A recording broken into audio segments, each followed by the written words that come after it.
Hello, come with me and mag-stress eating tayo sa Samgyupsal. This is kimchi radish, fish cake, kimchi, onion sauce, potato marbles.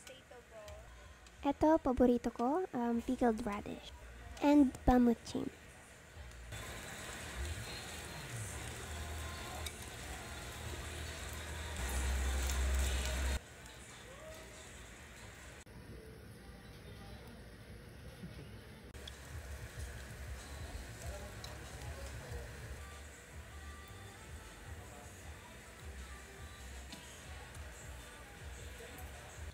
Hindi talaga maganda na idaan sa stress eating lahat ng pinagdadaanan mo, pero sa ngayon, ito lang yung coping mechanism na kaya ko.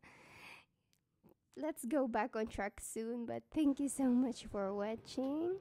Bye!